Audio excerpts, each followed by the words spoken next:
ഷാഹി ഇഫക്റ്റിലേക്ക് ഏവർക്കും സ്വാഗതം. അല്ല, അതിനകത്ത് ഒരു കാര്യം പ്രത്യേകം ശ്രദ്ധിക്കുക. ഇപ്പം കോൺഗ്രസിൻ്റെ സ്ഥാനാർത്ഥി പട്ടികയുമായി ബന്ധപ്പെട്ട് വലിയ ചർച്ചകളും വലിയ നവമാധ്യമ ചർച്ചകളും പ്രചരണങ്ങളും ഒക്കെ ഉണ്ടായിരുന്നു. കോൺഗ്രസിനകത്ത് എന്തോ ഭയങ്കരമായിട്ടുള്ള കുഴപ്പം എന്നുള്ളത് സംബന്ധിച്ചാണ് വാർത്തകൾ ലീഡ് ചെയ്തത്. പക്ഷെ നിങ്ങളൊരു കാര്യം ഇപ്പോൾ ശ്രദ്ധിക്കുക. അപ്പോൾ ഒന്നും വേണ്ട, വൈക്കത്തെ മുൻ MLA അജിത്ത് ഇപ്പോൾ എവിടെയാണ് പോയിരിക്കുന്നത്? BJP-യിൽ പോയി സ്ഥാനാർത്ഥിയായിരിക്കുകയാണ്. നാട്ടികയിലെ സിറ്റിംഗ് MLA CC മുകുന്ദൻ, LDF-ന്റെ സിറ്റിംഗ് MLA, അദ്ദേഹം ഇപ്പോൾ എവിടെയാണ്? BJP-യിൽ പോയി സ്ഥാനാർത്ഥിയായിരിക്കുകയാണ്. S രാജേന്ദ്രൻ, ഇടുക്കിയിലെ ഇവരുടെ MLA, അദ്ദേഹം എവിടെയാണ്? പോയി BJP-യിലേക്ക് പോയിരിക്കുകയാണ്. ഞങ്ങൾ BJP-യിലേക്ക് ഒരാൾ പോകുമ്പോൾ ഞങ്ങൾ എടുത്തിട്ട് ആഘോഷിക്കുന്ന ആളുകളല്ല. ഞങ്ങൾക്ക് അതിനകത്ത് വലിയ അത്യാഹ്ലാദമൊന്നുമില്ല. പക്ഷേ അതൊക്കെ മറച്ചു വെച്ചിട്ട് ഞങ്ങളുടെ ഇടയിൽ എന്തോ വലിയ പൊട്ടിത്തെറിയാണ്, സ്ഫോടനമാണെന്നുള്ള രീതിയിൽ പ്രചരിപ്പിക്കാൻ ശ്രമിക്കുക.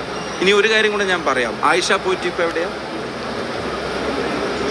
PV അൻവർ, ഇവരുടെ കടുന്നൽ കൂട്ടത്തിൻ്റെ തലവനായി അവർ തന്നെ അവരോധിച്ചിരുന്ന PV അൻവർ ഇപ്പോൾ എവിടെയാണ് ഈ തെരഞ്ഞെടുപ്പിൽ മത്സരിക്കുന്നത്?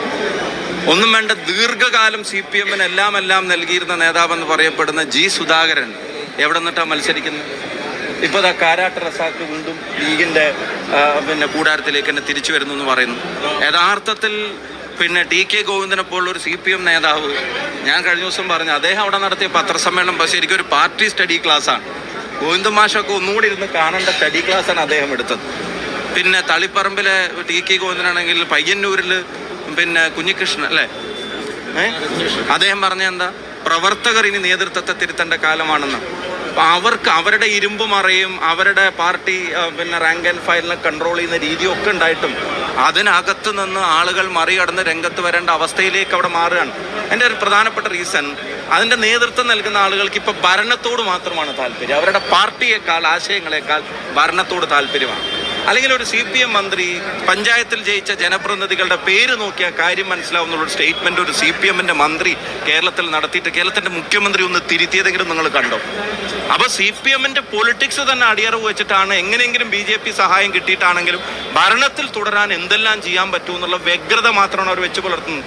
അതിനെതിരെ പ്രതികരിക്കുന്ന ആളുകൾ CPM-നകത്ത് കൂടിക്കൊണ്ടിരിക്കുക.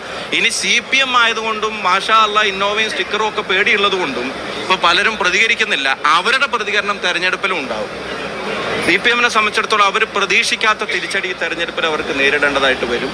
ഐക്യ ജനാധിപത്യ മുന്നണിക്ക് കടന്നു വരുന്ന ആളുകൾ അതിനേക്കാൾ എത്രയോ ഇരട്ടി വോട്ട് ചെയ്യാൻ ആഗ്രഹിക്കുന്ന ആളുകളുണ്ടാവും. ഇനി ഈ ദിവസങ്ങൾ നിങ്ങൾ കണ്ടോ, ഇലക്ഷൻ അജണ്ട വീണ്ടും ജനകീയ പ്രശ്നങ്ങളും രാഷ്ട്രീയവും ഒക്കെ ആവും. ഇത്രയും ദിവസം സർക്കാർ PR-ന്റെ പേരിൽ അതിനെ മറച്ചു വെക്കാൻ ശ്രമിച്ചു. പിന്നെ മാധ്യമങ്ങൾ നിങ്ങളുടെ സഹായത്തോടെ കോൺഗ്രസിലെ പ്രശ്നങ്ങൾ ഇങ്ങനെ, നിങ്ങൾ എത്ര ദിവസമായി MP-മാർ മത്സരിക്കുമോ ഇല്ലയെന്ന് പറഞ്ഞിട്ട് എന്തോരം ചോദിച്ചുകൊണ്ടിരുന്നു. എല്ലാവരും വരിയായിട്ട് MP-മാർ മത്സരിക്കാൻ നിൽക്കുക, മത്സരിപ്പിച്ചില്ലെങ്കിൽ അവിടെ പൊട്ടും തെറിക്കും, ബോംബാകും, സ്ഫോടനമാകും എന്നൊക്കെ പറഞ്ഞിട്ട് ഒരു പൊട്ടിത്തെറി ഞങ്ങൾ കണ്ടില്ലല്ലോ. സുധാരേട്ടനൊക്കെ നിങ്ങൾ വേറെ പാർട്ടിയാക്കി സ്വതന്ത്രനാക്കി നോമിനേഷൻ കൊടുക്കാൻ വേണ്ടി തീരുമാനിച്ചു, അവിടുന്ന് പുറപ്പെടിച്ചു, എന്തെല്ലാം ചെയ്യിപ്പിച്ചു, നിങ്ങൾ എല്ലാ വേഷവും ഇടിപ്പിച്ചു. അതേ ഇപ്പോൾ പാർട്ടിയുടെ സ്ട്രോങ് ആയി K സുധാകരൻ എന്ന കോൺഗ്രസ് നേതാവ് അഭിമാനത്തോടെ കോൺഗ്രസ് പ്രസ്ഥാനത്തിന് വ്യക്തിപരമായ ലാഭനഷ്ടങ്ങൾക്കപ്പുറത്തേക്ക് അദ്ദേഹം ഉയർത്തിപ്പിടിക്കുന്നു. അപ്പം ഞങ്ങളെ സംബന്ധിച്ചിടത്തോളം യുണൈറ്റഡ് ഹൗസ്, ഞങ്ങളുടെ ഇടയിലെ അഭിപ്രായ വ്യത്യാസങ്ങൾ, പിന്നെ സീറ്റിൻ്റെ തർക്കമൊക്കെ ഏറ്റവും കൂടുതലുണ്ടായ കൊല്ലം 2001 ഞാൻ ഓർക്കുന്നത്. ഫീൽഡ് ചെയ്ത പല സ്ഥാനാർത്ഥികളെ പിൻവലിച്ച് മാറ്റേണ്ടതായിട്ടൊക്കെ വന്നു. അന്ന് ഞങ്ങൾ എത്തിയത് 100 സീറ്റിലാണ്. അപ്പം ഞങ്ങളത് ആവർത്തിക്കാൻ പോവുകയാണ്. ജനങ്ങൾ ഞങ്ങളുടെ കൂടെയുണ്ട്. ഇത് ജനങ്ങളോടുള്ളൊരു ഉത്തരവാദിത്തമാണ് ഞങ്ങളുടെ, അത് ഞങ്ങൾ നിറവേറ്റും. ഇത്തവണ ഈ ദുർഭരണത്തിന് ഞങ്ങൾ അറുതി വരുത്തും. ഐക്യ ജനാധിപത്യ മുന്നണി തിരികെ വരും. കേരളം ജയിക്കും. Thank you.